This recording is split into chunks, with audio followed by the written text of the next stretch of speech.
Hi, with me today we have Kris Rudeegraap, CEO of Sendoso. Kris, welcome to the show. Thanks, Andrew. Glad to be here. Yeah, so we've known each other for a bit. The first time I remember I heard about Sendoso, ironically, we were at a coffee shop.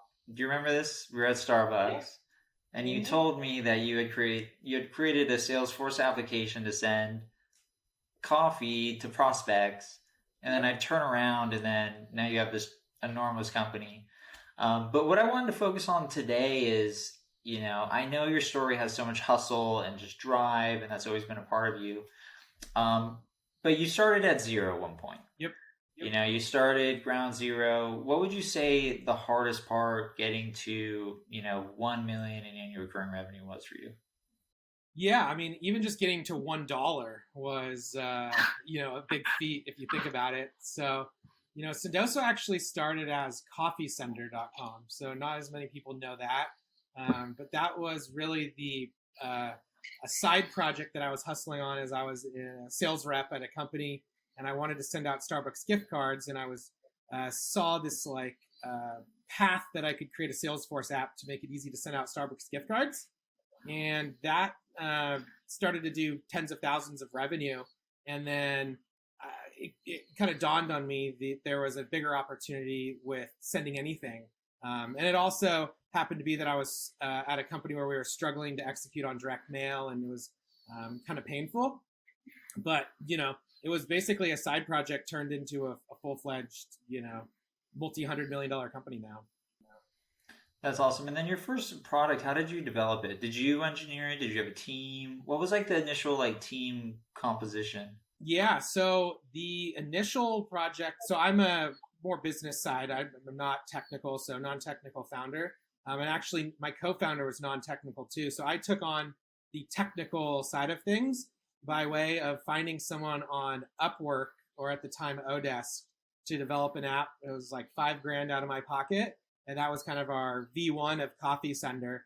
And that kind of was outsourced over in Pakistan actually, and that kind of snowballed into becoming best friends with a couple engineers through that. That then snowballed into building out Sendoso with a fully remote engineering team. That was a huge win too early on, because engineering talent for me to get going was paid out of my pocket and was, much cheaper than a San Francisco engineer. So you're a non-technical founder. Do you realize how rare that is? I know. And two non-technical founders, both with sales AE backgrounds, is probably one of the most rare things. I don't know too many other companies that can say that. I don't either. So your first version of your product, I remember you told me about it. At the time, obviously, I wish I kind of maybe offered an investment or something like that in hindsight. But your first version of your product, were you embarrassed about it? What did it look like? Was it just super bare bones? Yeah, I mean, the first version was actually built for me. So I actually built this to scratch my own itch and my own pain point. So I didn't really even care to make it pretty at the very beginning, and then I started to see some organic use where I put in the app exchange so I could use it and could tell a few buddies to use it, and then that's where I just started to get random people starting to sign up and ask for feature requests, and then it was at that moment where we started to see tens of thousands of people sending coffee, and the kind of epiphany of I was struggling to do direct mail and sending gifts at my current account executive job, where I was like, well, if I wish there was a button to send direct mail, I have this button to send Starbucks gift cards. And then I was like, oh shit, I'm going to try to build that. And then I quit my job as a sales rep, and the next day I was the CEO. And the journey almost started over to back to zero, because we basically was like, okay, Coffee Sender, the hundreds of thousands of dollars we made with that are worthless to us now. Let's now start at zero and build Sendoso, which had some similarities, but had this major warehouse component where we have 6 global warehouses, and that was a big thing to build out day zero. And so in the beginning days, so you had Coffee Center. Did you end up selling that company and then go No, all in ended up Sendoso? just basically stealing some early customers that were using Coffee Sender to be kind of beta customers for Sendoso, and then just put like a end of life date on that, where it was just like, we're going to throw this in the trash and move over, and you can either move over or get off. It was kind of an interesting point because there was still, hundreds of thousands of dollars to be made on it, but we just canned it for a bigger opportunity, hopefully. That's smart. That's a good lesson for entrepreneurs is when, you have something and it can be hard to let go of something that's generating, a lot of cash flow. But if you see this bigger opportunity, that can lead to bigger and better things. And that sounds like what you did. Exactly. That's awesome. How did you get your first customers? Where were you before Sendoso Talk Test? Yeah, I was at Talk Test. Were they a first customer? How did you get like the first 5? Yeah, so I would say the first 5 I would say came from Coffee Sender, and so that was, but I didn't want to qualify those as customers because it was almost too easy to get them. And then there was a couple other customers of like friends and VPs of sales that I knew. But my goal was to get, our early goal was to get like 10 customers that we had no idea who they were that we outbounded to. And I think that was a true testament of like, is this something that has legs? Because I can convince someone to buy this who's a buddy of mine or who is kind of using this app before. So we just, it was actually while I was focused on product and engineering for about 9 months building, my co-founder Braden was selling a slide deck. And so he was basically like, I'd be like, hey, here's a new design page, throw it in your slide deck. And so he had like probably like 50 customers ready to kind of sign up and pay before we even launched. So that was... So you had like a pre-sale strategy. You basically had a product and value proposition so good that you were able to reach out to people in advance and get them excited. Yeah, so the slide deck selling was something that, and I think it's never too early to start selling when you're in startup mode. Even while you're developing the product, it's like if you can put your value prop in a deck and put some fancy design mocks in it, if your product market fit is there, you should be able to get people to buy it. And we did. And so then once day one of product live, we're like, hey, get on it. Now you have to pay. Now here's how much it costs. Rubber meets the road. Are you going to sign a contract? So we, that was though something that in the early days, I think priced too low. And we had like a 10x price increase, but there was also some, we probably had about 50 customers that were paying ridiculously too low of price. But it was, and it was also our, again, we had to go back to the drawing board to make sure that we could price it at a point where we could be able to scale, be able to afford sales reps besides like founders working for free-ish. We didn't have the unit economics right when we first priced our product. That was going to be my next question was, biggest mistake when growing from 0 to 1 million? Would you say it's kind of pricing? Obviously 10xing from where you started, that's a big, you're delivering a lot of value and you want to reflect that in your pricing. Yeah, I think a lot of early founders might price so low or give away the farm because they want to get customers. And I think while it can get you early customers, it doesn't help you validate your business model well enough that you can actually have the right economics to scale. So, once we switched over our pricing about 10x more, and we're still seeing just as many customers, if not more, come on board, then it was like another aha moment and another milestone for us. Nice. And then, so Kris, you built this amazing company, but again, going back to like 0, what has always motivated you? Like you hustled a ton, you're a super scrappy entrepreneur. Where does that come from? Like what in your background, what maybe... Yeah, I mean, I think I've always been a big dreamer. I've always wanted to own an island and like have cool toys. If you get it, you gotta invite me, man. Yeah, so that's been some of the drivers, and then there's been like, I think I could point back to being like an entrepreneur from like early days where like I remember me and my neighbor used to sell mistletoe because we were like 5 blocks from a Christmas tree farm, and we would just make a ton of money over Christmas time. Or we would be selling like lemonade and like, so I was always kind of hustling, I think. And I mean, even seeing some inspiration in college from Chris Friedland actually gave me another boost of like, oh shit, I can do this. Like seeing someone else from my university just blow up and have an awesome startup gave me another boost of inspiration to do it myself. That's awesome. And then, as you're, growing Sendoso, we're still thinking about like the early days. What were some of the big breaks? Like I read that you cold emailed like the CEO of Starbucks. Like, is there anything that comes to mind where you're like, whoa, this could be big? Yeah, I mean this the Starbucks thing was a big break during Coffee Center because we started to do so much. We were doing a good amount of volume that we had some corporate person from Starbucks send us a cease and desist saying like, "Hey, you're not allowed to buy gift cards from us anymore," because we didn't go through an official process. We were just like buying them from their website and reselling them basically.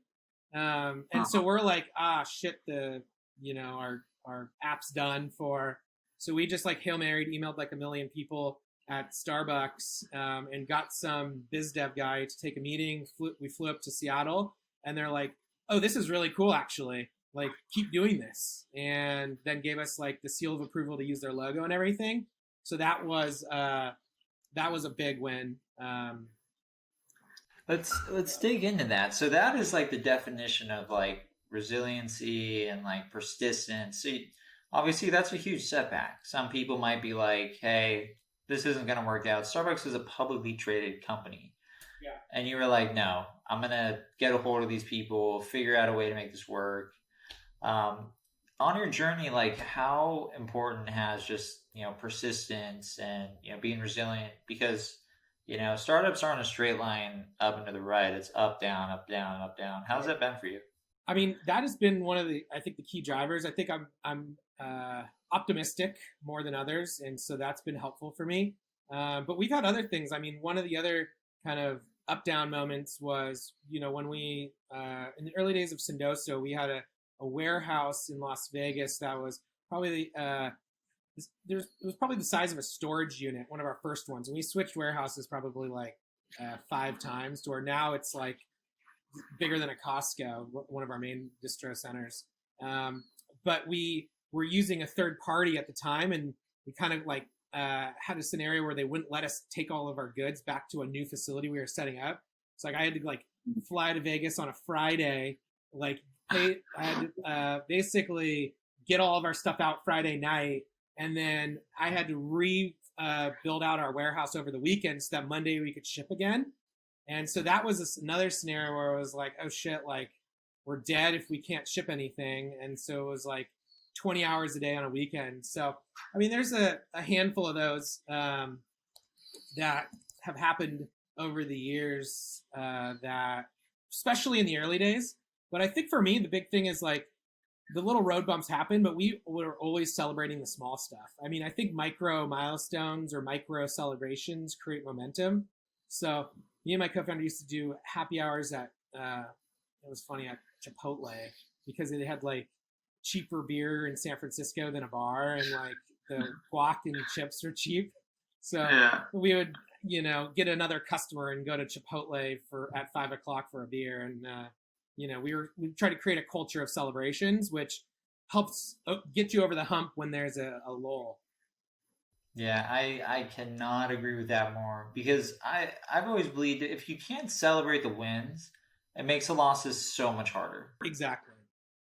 How are you building the culture at Sendoso? I know it's kind of we're creeping over the 1 million mark, but yeah. I love that, and I've seen a video of you literally water balloons were being thrown at you because I think you lost a contest with your SDR team. I love that, how you lead from the front. How is that, how do you incorporate, that style of leadership in Sendoso? Yeah, I mean, I think it's part my personality and wanting to just have like a fun workplace. I mean, having fun is a part of our core DNA. I also make myself very available. I mean, like I have this like Ask Kris Anything, where I'm randomly connected with 5 to 10 employees a week just to shoot the shit. And so it makes me very approachable, which then feels like the whole company is very approachable. and I think I'm lucky that our product is a fun product too. When our customers are sending pictures of like their prospects or customers getting gifts, it's it's hard not to smile. And so we just try to use that creativity, that positive energy, and bring that back into our culture. Yeah, I love that about your product where I see images from other people receiving, Sendoso boxes. They take a picture. It's like a free marketing viral loop that happened naturally, which I think is great. Yeah. There's some other early 0 to 1 things that I think we did well, and a couple things we probably didn't do well. Like thinking back, I tried to think of a few things. I mean, one, we did a good job of like outsourcing or finding like fractional labor when we needed it. Like we had a team in India that would do like lead enrichment. We had like a fractional content creator that was like super part-time. And so we kind of like hacked together roles that maybe bigger companies would have to pay full-time for. And like I probably spent, 300,000 or 500,000 on Upwork. And it's helped in the early days where it's like, is it too early to hire a content marketer? Yes, but you need content. So I think being an Upwork all-star, I think when you're on the 0 to 1 is a huge win. Yeah, I did the same thing at Business Apps. We actually, because remember I started it in Chico? Mm-hmm. There's no engineers in Chico. Yeah. So I had to go on Upwork, and I ended up hiring a number of our like top engineers on Upwork. But it also gives you that variable cost where it's not a monthly salary that you have to figure out how to make payroll each week. Yeah. So in the early days, how cash efficient were you? Because it sounds like you really were. You were more hustle and less spending for growth. You were just putting in the work. It sounds like. So I mean, for our first the first 6 months, it was really bootstrapped. We didn't go after any money. We were trying to hire based on revenue. So we would get to enough point where we could hire another like CSM, and that was based on revenue. I think our first probably 10 employees were hires based on revenue or revenue potential. And so that got to a point where we couldn't scale fast enough, and we just had too many customers, and the demand was too high to where we ended up going after and getting about 350K in some angel convertible note. That lasted us a little while, but it made us much more disciplined. It made us think about our business model and being capital efficient. And then when it came time to raise a seed, where we raised a 2 million seed, we were at a point where we had enough traction, and the numbers were so good that the seed round took 2 weeks, because it was like we weren't out there hunting for it. It kind of came to us in a way. So that's a piece of wisdom right there. You could probably quote Kris. Where would you agree with this? Entrepreneurs are always build a product, search for investors. But it sounds like you built a product, you got a bunch of traction, and then that led investors to you. Is that accurate in saying where basically your traction? And I think that is a good path for first-time entrepreneurs or maybe entrepreneurs that don't have a $500 million exit where it's easy to go talk to a buddy and get 10 million. So I think focusing my limited resources on customers really paid off. That when I then turned to investors, it was a much easier conversation. So we also made a lot of early customers were advisors, which helped a lot, especially during the fundraising mode, because they were even more incentivized to be giving us a good thumbs up. Now I've created a nice little advisory network of about 100 advisors now that I have, part customers, part not. But that's been a big win. And every early customer knew me. And still some of them are I will chime in on customer success calls as 3 years in renewals. They still, some of them I'll meet up with. So yeah, so that's another important, probably a really good piece of wisdom to share with others is, so you have this large advisor network, and I'm sure you learn from all these people. They're customers, and they're passionate customers about what you're doing. Do you leverage them for obviously introductions, but for, let's say you're thinking about a new product release, or just a different sort of direction to take the company. How much do you lean on those people? Because that's Yeah, so amazing. You have this like group of really smart people exactly. helping And there, I would say that probably about 50% are customers, 50% are not customers. So it's not like a traditional customer advisory board. It's, I call it like a personal industry advisory group. So I will lend on them for intros, for like speaking on panels, for product feedback, or certain kind of like roadmap feedback, for hiring. I mean, we've hired some of our even our exec team through these advisors. So yeah, I think it's one of our things that I did well that I tell other entrepreneurs to do is to get other advisors on your journey with you. And it's a great sounding board in the early days. And especially if part of our customers, you can get like kind of feedback that maybe you wouldn't want to ask a real customer. But they're like just enough farther past a customer because they're a customer and an advisor that they can, you feel comfortable asking maybe a stupid question. So yeah, that's awesome. And then, in the beginning, you obviously did a ton of things right. If you had to maybe think of like the top three things that you're just really proud of, maybe it was the product decision, maybe it was, your hustle just to get your initial customers, maybe it was the advisory board, maybe it was a couple people that you hired, your culture. What would you narrow that down if it was going to be three things? yeah, if I had to think of like three or four things, I'd say one is probably hiring my COO. So we hired her like maybe she was in the first dozen or so employees. She was like an all-star in terms of like her background, and she was expensive, like 5 times more than like I was making when we were scrounging up. So it was like, holy shit, this person's gonna cost a lot. But she was so complimentary in her skill set of like knowing finance, knowing kind of investor relations, knowing HR, knowing operations, knowing legal, knowing all these other things that I didn't want to focus my limited time on.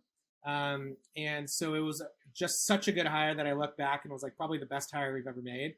And it's one of those things where like you kind of, especially in the early like seed rounds or even before that when you're bootstrapping, like an expensive hire might be like, I'll just wait.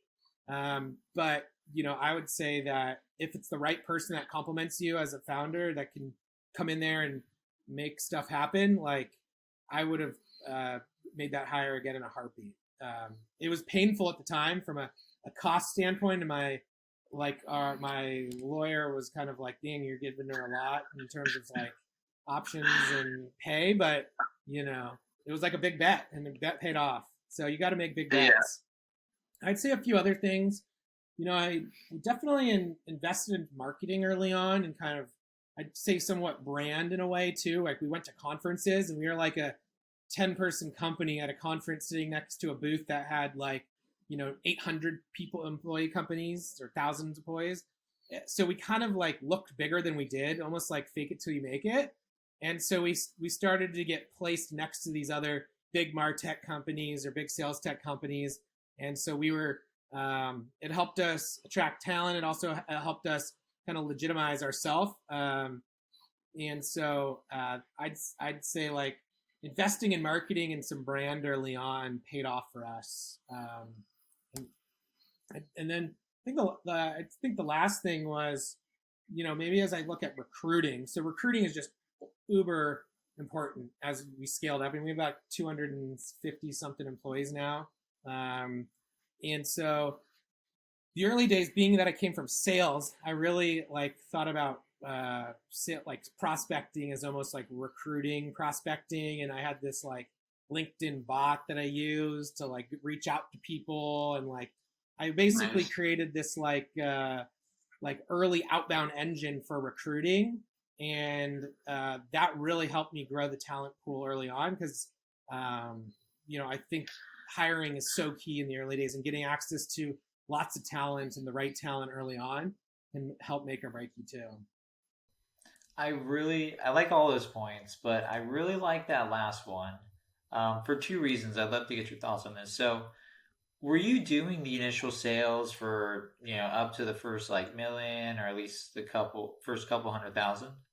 I would say I was doing the sales for, I did probably sold like maybe 10 or 20 customers. Now, my co founder was that sales background. So I took the side of I'm going to own product and marketing and engineering and design and customer success and finance. So I took on almost all those other things. I slowly peeled them off to other people, like got finance off my plate as soon as I could to our COO. But so I was selling in the early days just to validate some of my product features, and then I was doing more customer successing.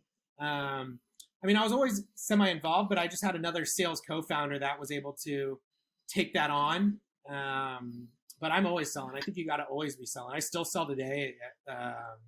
It's just not as in the same capacity.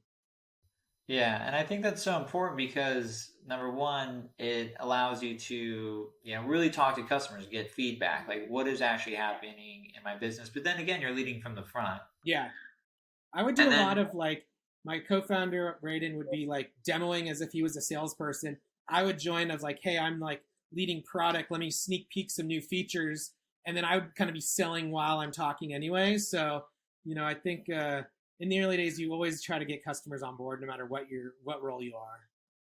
that's awesome. And then in terms of recruiting, were you doing all the recruiting yourself personally up until like what employee did you stop doing that? So, I mean, I think that was something that I would probably say we didn't do well, is hire recruiters soon enough. I think it was probably 150 people before we hired a recruiter. And that was just you. You were Mostly just me. There was the department heads. So like when we brought on like our inside sales director or VP, who like he was taking on some of like hiring SDRs. So there's some of the like department heads that would end up doing, but like I still do a lot of sourcing, still do a lot of outreach. But I was doing almost all of the recruiting in the early days in conjunction maybe with the department head or just myself.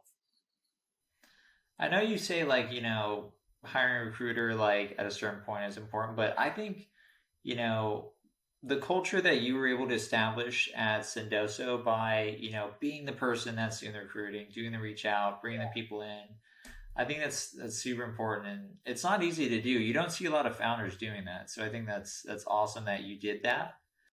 And I would say like I wouldn't the reason I bring on a recruiter earlier is maybe just for process and candidate experience and just helping move the needle for certain roles. But I think the founder being a part of the recruiting process is so important. And today I still like a lot of candidates I'll speak to before we as either like the closing call for them or the intro call, or I'm still actively probably 10-20% of my day is still in recruiting. That's awesome. Well, final questions here. If you could go back in time, we're starting at zero. What would you tell yourself? Like, was it, hey, Kris, this is going to be, huge. Like, just buckle up for this rocket ship. Or, hey, don't make these like couple mistakes or double down in this certain area. Like, what two pieces of advice would you give yourself when you were first starting out? Um, I think when I look back, I think one of the things I did well was just have fun. I'd tell myself to just have fun during this journey. And I was one where I would still like take vacations as an early founder and still live like a kind of a decent work-life balance. And I think that, that I love that. like paid off well with our culture too, where people weren't like afraid to take vacations and live their life. I mean, so almost all of our early employees like are at the company. I'd say like 99% of them. So people that have been here for 3 years are still like loving life. So I think that attests a lot to having fun. So I'd say just like have fun along the journey. I think the other thing maybe is just like back to like the these are like pebbles that then turn into rocks that turn into boulders, and just like take each step in each day on its own, and like don't I don't like looking at like the 5-10 year plan. I like much more like looking at like the 5-10 day plan and just block and tackle, get stuff done. And if you do that enough, you'll have a billion-dollar company sooner than later. Yeah, I love that. Number one, having fun. I think a lot of entrepreneurs focus so much on the destination rather than just enjoying the journey. And if you don't, you're just going to be miserable and stressed out the entire time. Yeah. And then two, typically, I'm sure you could probably relate to this, but big problems today probably won't matter in like a couple months. So it's like just accept it, figure out, get 60% correct on like where you think the right decision is, and then just go for it. But other last questions, any entrepreneurs you look up to? I'd say like I still look up to Chris Freeland. Actually, he was like my inspiration from college. That was like now I'm more or less. A lot of my advisors. There's some awesome advisors that I look up to, or other CMOs and things like that. But I'd say just having fun, and I don't spend as much time now as I would say I did before, like focused on like motivational mentors. And now I still maybe do a little bit more of like looking up to people that are just getting started and try to give back a little bit, or like meet up with founders that are day one of their journey, and that gives me fun inspiration. That's awesome. Now, what do you like to do for fun? You talked about fun quite a bit. You just got back from vacation. Yeah, so vacationing, love golfing, love hiking and getting outdoors, going on runs, my dog, doing some reading, hanging out with the wife. So. Right on. What's your favorite book? I actually don't really read books that much. I'll do I listen to podcasts more, or like I have like a ton of RSS feeds that I read, but I've never really was a big book reader, but I love podcasts. I listen to this one called Acquired that I really love. How I Built This, a couple others that are. I'm trying to get back into them because they used to be like while I commute to work, podcasts. I miss that, so I'm like trying to find time for podcasts. That was maybe one of the downsides of COVID, is my podcast listening has decreased. Yeah, I hear you there. Well, hey, thanks for joining me on this podcast, Kris. Tons of respect for just your entrepreneurial journey and just what you're building. So super excited to see you just continue to go up into the right, man. So congrats, and thanks for joining me on this. I really appreciate it. You bet. Thanks, Andrew. All right, see you, bud.